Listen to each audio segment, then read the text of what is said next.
As I went to chalk up my hands, the room suddenly went silent, and all eyes were on me.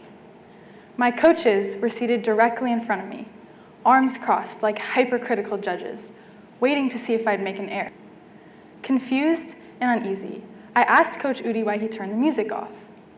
His demeanor changed as he sternly said, "Mia, you need to feel what it's like to perform in an unstable environment."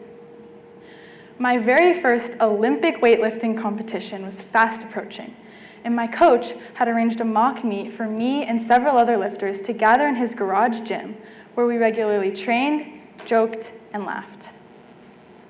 But in that moment of silence, my confidence abandoned me.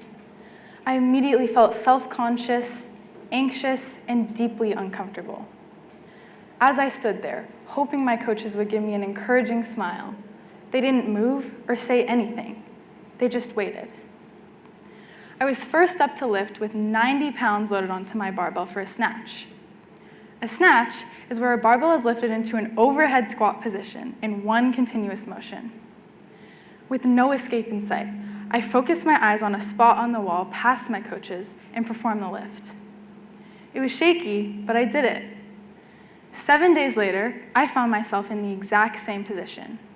Only this time, I was on a platform surrounded by several judges, officials, cameras, and a much larger audience. It was a successful first meet, and during the car ride home, I felt relieved with completing my very first competition. I knew deep inside that I'd been putting myself in unstable environments my entire life. Less than 1 year earlier, my life looked a lot different. Instead of throwing the equivalent of my body weight up above my head, all of my body weight was focused on my big toe as I performed fouettes and pirouettes. I was a pre-professional ballerina who trained year-round, spending my summers at city ballet schools around the country. It was exhausting but thrilling to meet and be critiqued by other professionals and teachers. While performing on the dance stage felt natural to me, ballet came with its own set of instabilities. In just 3 years, I was a pre-professional ballerina. This was not the norm, this was not expected, and many didn't like it. I vividly remember a very stressful rehearsal for the Nutcracker, our studio's biggest dance performance of the year. Opening night was quickly nearing, and everyone was on edge. In the middle of a run-through, the music suddenly cut out. "Mia, do you even know the choreography?" Puzzled, I looked around, and all eyes were on me. In an instant, I felt like I was in a scene from Mean Girls. Hunched over, one eyebrow raised, and eyeing me from across the room was the dance teacher version of Regina George. Only Regina was a former dance student who'd been asked to fill in for the studio directors whose hands were full with the rest of the production. Having been cast as a soloist, demi-soloist, and 3 other company parts already, I was asked at the last minute by the studio directors to take on an additional understudy role. Regina had always had a grudge against me, and I suspect it's because in her mind, I wasn't deserving of all the high-level roles I'd been given. The pressure was on, and I was starting to feel as if a boa constrictor was tightening around my chest.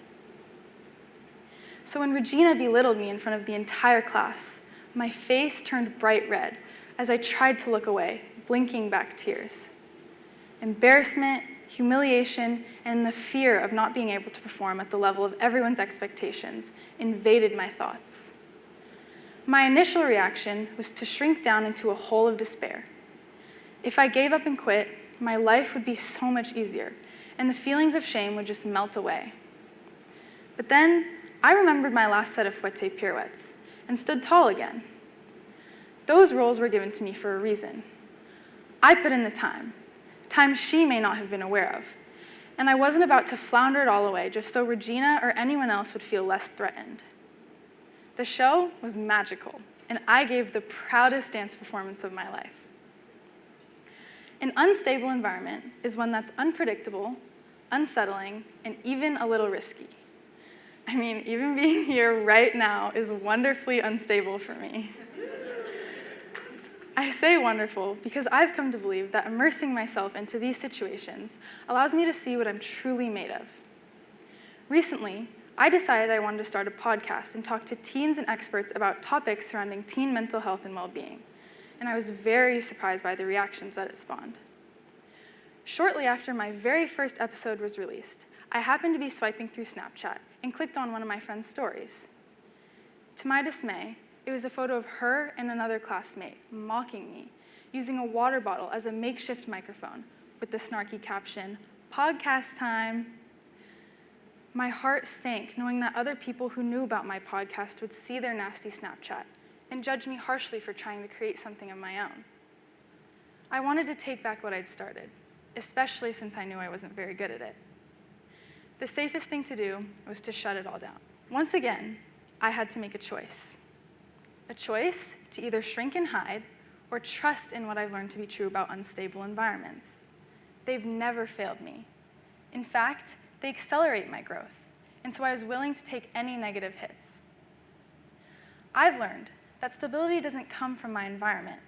It comes from inside me, in the form of a decision. A decision to chalk up and move the weight, no matter how much. My infallible, surefire decision has always been to bet on myself.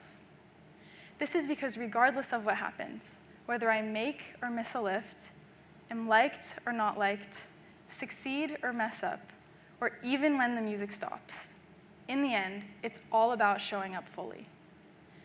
Wayne Gretzky said, "You miss 100% of the shots you don't take," and I couldn't agree more. When I show up, I can never fail, and so I'm going to keep taking my shots. Bring on the unpredictable, the risky, and the unstable, because I got this.